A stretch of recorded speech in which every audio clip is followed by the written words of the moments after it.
Beatport, with the Association for Electronic Music, AFEM, with Silentmode, and many other amazing collaborators developing a new report for you guys that focuses on mental health, focuses on music, electronic music, and how to find new solutions within our community to feel better, to do better, and to thrive.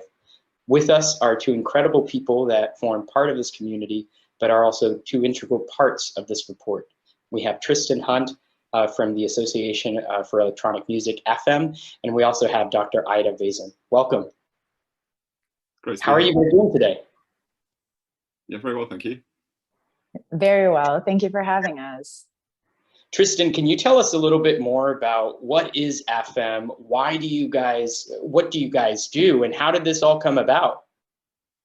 So AFEM was created about 8 years ago. It's a global voice for the electronic music industry to represent those people that work within that space. And as part of the work that we've done, we've focused on mental health, very aware that it's a key issue for everybody that works within electronic music worldwide. And we've really wanted to have a space where we can share information, empower people so they can lead healthier, happier lives. Great. And how much has this past year changed everything, or this past year and a half with COVID, with isolation, with lockdown, with gigs ending, with all of that? I mean, how has that impacted your community? It's a great question, because I think it's something that people have focused on in terms of what's happening now and forgotten about what happened before. There are lots of pre-existing conditions such as anxiety and depression that we were looking at before the pandemic hit. Those conditions have continued, and in some instances they've even been exacerbated.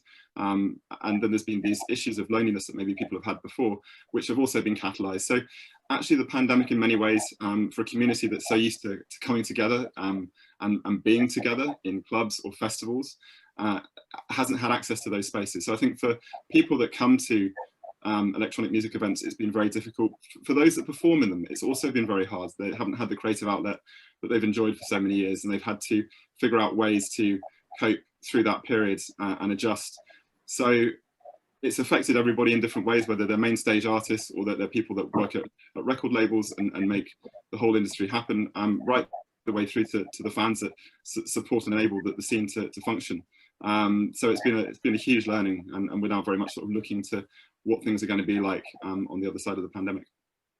Now, Dr. Aida, ReConnect and Beatport brought us together, and we were talking about mental health on such an amazing platform with other electronic musicians, with other people involved in the industry. You had a special session with our audience focusing on mental health and their concerns. Can you tell us a little bit more about that experience, the things that our audience told you, and kind of any major advice that, you know, electronic music can help us get through these tough moments? Yeah, it was really nice to serve through the ReConnect event together with Farah, and getting to meet you, and also speaking with Tristan there.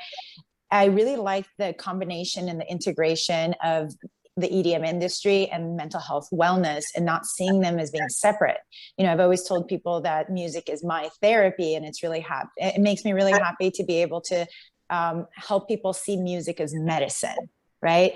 And there's no difference between any groups that are out there. So for example, those who are interested in EDM music have the same needs as someone else who might be interested in country music, or someone who likes gospel music. It doesn't really matter, because it's a form of connecting us. And I found that it's one of the most effective and non-invasive forms of mood regulation and altering your mood. For example, like we talked about in Music Connects Us, you know, you can turn on your favorite playlist and get that dopamine hit that you're looking for, or you can notice that music is the sound of your emotion and help you change your mood from, let's say, a depressed state to a more elated state. Or if you're having a hard time falling asleep, you can listen to music to redirect your thoughts. Most people who have issues with insomnia also have racing thoughts, which means they can't get their mind off of a certain topic. They're looping through something. So sometimes meditation and breath work might help with that, but sometimes we need something to redirect our focus. And music is a strong, strong support in helping us move our thoughts to a different place. And so it really warms my heart to be part of this movement to bring these two together and see that there's no separation between mental wellness and the music industry. Awesome. You know, this past year, I think for all of us and anyone listening out there and watching, it's been very, very challenging. And COVID-19 continues to impact people's lives, including travel, but also people's actual life. It's only natural right now for us each to feel anxious, a bit stressed, sometimes even depressed, because we're trying to find meaning in a lot of change. And right now, I think to find out more about what our community needed, we did a survey together with Beatport, with Arigami, with AFEM, with Silentmode, When the Music Stops. And Dr. Aida, you helped write this survey. So what were some of those questions, you know, that were important to you as a licensed psychotherapist to understand? What were the important questions to ask to our community, and what did they say? Some of the important questions that showed up included how to, well, they weren't necessarily specifically in this way, but how to destigmatize the conversation around mental health, right? It just helped us recognize that we all have needs in this area. It's been a topic that's been too taboo. And it warms my heart to see the taboo around mental health and the discussion around mental health and the needs around mental health starting to dissipate. It also brought a lot of attention to the role of meditation, right? And sometimes meditation could be seen as an Eastern philosophy or something that is not fully integrated in, let's say, a Western culture, where you sit down and you focus on your thoughts and you focus on your breath, and to see the value in slowing down, stopping. And when the music has stopped and when society has stopped and we all went on like a global timeout into our rooms to do something with the non-action and the non-doing and the non-distraction, right? And seeing the power in stillness. And then there was the strong point of insomnia, which we did talk about a little bit earlier, and how we can empower ourselves to understand what it is that's keeping us awake at night. And also isolation. Isolation was a really big issue where we've been disconnected from our loved ones, from our groups, from our communities. And we weren't given any way to cope with that, you know, in the general scope of things. So that's where the mental health industry came in to help support us to work through the isolation, to work through the depression that comes with isolation, a lot of the grief and the loss of our pastimes, loss of our loved ones, loss of being able to partake in general ceremonies, for example, graduation, or you know, a little bit more painful, not even being able to attend funerals or go to the hospital to see a loved one. You know, so a lot of grief and loss was experienced during this time. And then another thing that really showed up was the pain of uncertainty, which goes back to anxiety, which is the root of fear, right? I'm sorry, the root of all of that is fear. It's not knowing what to expect. It's not knowing why all of this is happening and needing to feel a little bit more grounded. And that again takes us back to our breath, takes us back to stillness, and having that empowerment that comes with music, helping us shift us out of that fear-based paradigm into a more soothing place, into a more happy place, into a more connected place. So these are just some of the few things that showed up, and it was really nice to talk about them in the report. So, you know, it's really interesting that you talk about the stigma concern, and that's something I've heard you talk about before, Tristan, this whole concern with how do we talk about mental health? And I think this last few years has really opened up everyone's minds to experience what people with anxiety experience on a daily basis. And I think that's super humbling. Now, Tristan, what is AFEM doing to leverage this opportunity where so many people are talking about mental health and you're no longer having to really try and explain that too much? What kind of solutions is AFEM bringing forward besides Music Connects Us report? We've been talking to a variety of different artists and industry and people like Aida about what the sort of kind of top tools and recommendations are to be able to deal with various different mental health issues. And then we've also been speaking to people like DJ Youssef, Bushwhacker, who either have direct experience as artists, what it's like to be in that space, or in Matthew Bushwhacker's case, he's actually trained and retrained to become a clinical psychotherapist. And both these individuals, they've actually had a lot of experience of, playing massive gigs around the world as men as well, which there's a different context with guys where women, fortunately, are often much more willing and able to open up than men are, and we're starting to get better at that. But there's still sometimes a reluctance from guys and from everybody, but certainly men more, to reach out and connect, because in some courses there still is a little bit of a stigma. So a lot of the work that we've been doing is to be very open and upfront about our own mental health experiences. You touched on anxiety, Ari. I've had anxiety myself and seen how that's manifested. And this is something, to your point, that mental health affects all of us. And so sometimes you see the main stage artists, Youssef or Bushwhacker, we just touched on, there playing at these gigs and everything looks fine, but then actually you hear their stories.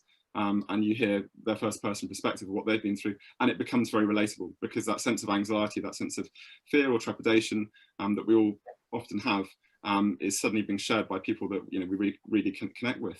So AFEM's work has been to signpost to all of these great resources that are out there, whether that's individuals, there's a talkie on the topic, or specifically to various organisations that can provide expert advice on it.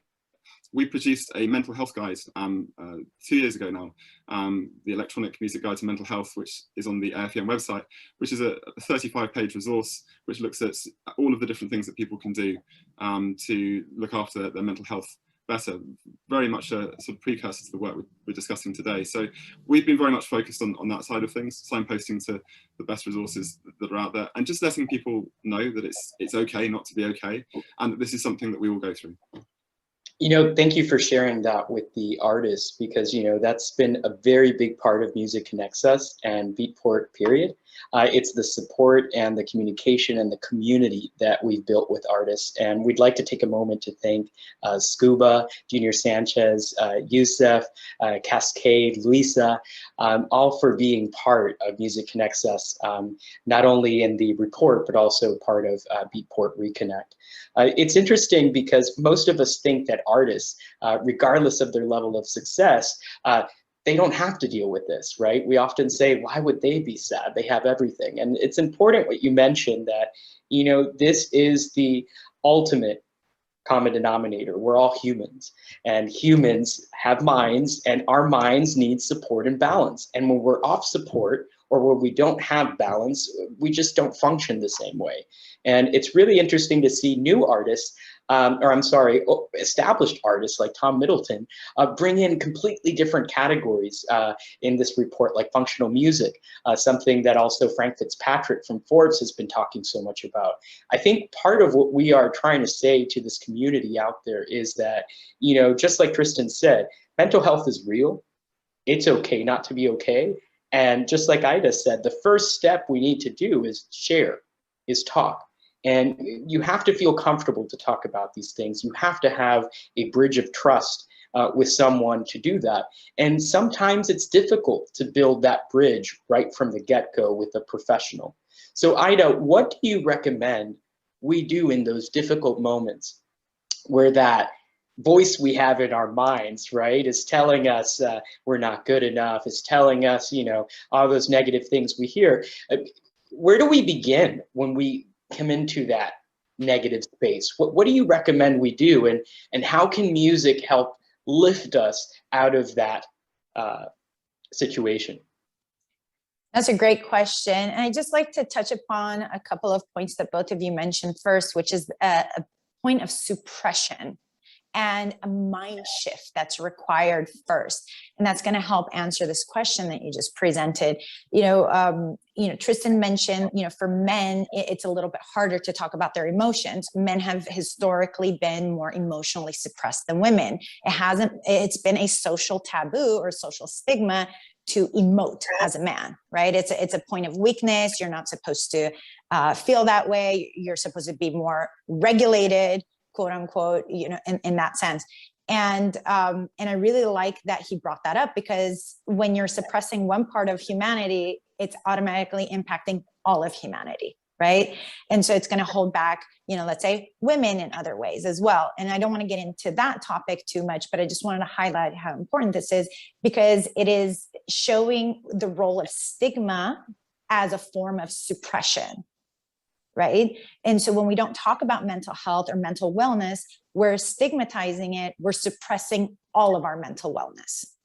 And these conversations are so crucial. And it's so great that, Beatport and all of the artists that you just mentioned are a part of this, because people talking about it makes it real, helps integrate it.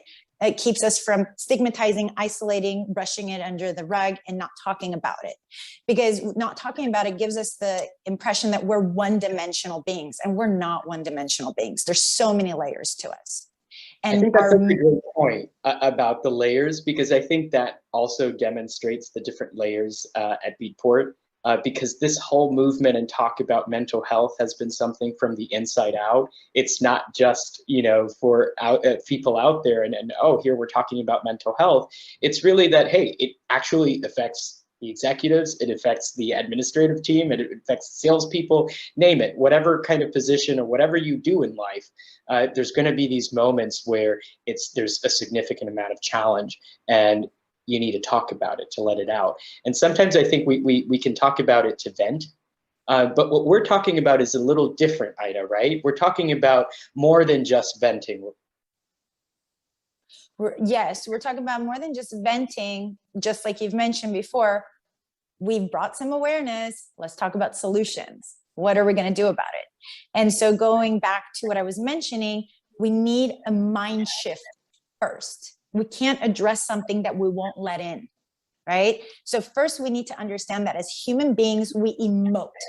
Emotions are a human phenomenon. It doesn't make us weak. It doesn't make us different. It doesn't make us wrong to have emotions. It's very normal and appropriate to have moments of anxiety. It's very normal and appropriate to have moments of depression. There's actually a research out there that shows the benefits of depression. Giving you a quick overview on that, it's a time to pause, which is kind of like the Great Depression we've all gone through with the pandemic, and to reevaluate your life. It's kind of like being at a crossroads and figuring out which direction you want to go. So my advice is to lean into the discomfort. Don't run away from it, and don't see it as something wrong with you. It's like saying, there's something wrong with me for having 5 fingers. There's something wrong with me for having an emotion.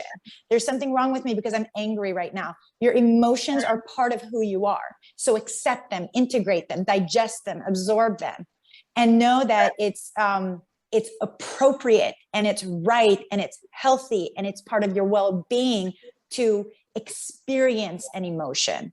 Now, where does music fall into all of this? Music helps us move through emotions. Are you in a bad mood? You can put on your bad mood playlist. Are you really trying to get out of your bad mood? Put on your elated playlist. The lyrics in a song are so powerful and add some melody to it. I mean, you can totally alter your mood and your state, and you don't have any bad side effects like certain substances or chemicals that you may put in your body. And you don't need anyone else to do that. All you have to do is listen to the music, and it just does it for you. Just let it in, take it in, allow the movement of the music, allow the movement of the emotions, and allow yourself to be more of an integrated person, to be mentally strong, to be emotionally raw, and to be physically well as a result of allowing these parts of yourself to come in. I think that's great. And Tristan, with your experience as an artist and working with other artists, I mean, what I heard from Aida sounds amazing, but that's really hard to do, to shift your mind when you need it. And I guess, you know, this is where music comes in. It can help facilitate that. But I guess my question for you, Tristan, as an artist, how do you do that? How do you shift, right? Sometimes you don't have the luxury of time or planning, etc. It just happens and you have these emotional rushes. How can you take control over your emotions? It's a great question, and I think it's one that excuse me, goes back to what Ida said earlier about meditation, and this idea of meditation and breath work. These little simple things that we can all incorporate into our days, where if we pause regularly and take a moment as just part of our general days, then actually that becomes systematic. It's part of our routine. So if then we're traveling, we're going on tour, you'll naturally start to find yourself doing that before you play, after you play, you know, maybe during a set. There's these moments where actually you can check in with yourself. And as Ida was saying, if you suddenly feel very anxious, then watching that anxiety, not trying to fight it, not trying to push it away, but just going, oh, I just feel really anxious. Okay, what does that look like? Well, I just feel really anxious. You know, this is just a natural process that we all go through. And if we don't get caught up in it, which is why meditation and breathwork can be so helpful, then actually it just becomes part of life. And it's not then something that we try to fight against with, you know, suppressing it with drugs and alcohol, or, you know, using things to self-medicate. We just are aware of what's going on and we don't get caught up in it. So that I think is something that everybody can practice, just taking those little moments to check in with yourself, taking a breath. And if we do that routinely, then actually it's quite a good way to just give ourselves a little bit of a safety buffer. So for these and many more tips, come check out Music Connects Us, our digital report. Again, Beatport, who is the world's largest destination for electronic music and DJ culture. You're probably not going to think mental health right away, but it's important to Beatport, it's important to us, and it's important to you. We look forward to getting your feedback and honestly just inspiring you to find new ways to connect with other people, to find new ways to share your story and help others. We want to thank everyone so much for being a part of this. Tristan, thank you so much for the work AFEM is doing and for leveraging these kinds of partnerships and collaborations so that we can make impact our #1 goal. And Dr. Aida, it's always a pleasure speaking with you, and thank you for making yourself available to our audience and just sharing all those insights and ways that we can actually practice and cultivate balance. We want to take a moment again to thank all of our partners, including Silentmode, including AFEM, including Arigami, including Tom Middleton, Frank Fitzpatrick, and so many others. Each of you, we couldn't do this without you. Don't forget, music will always connect us. Thank you.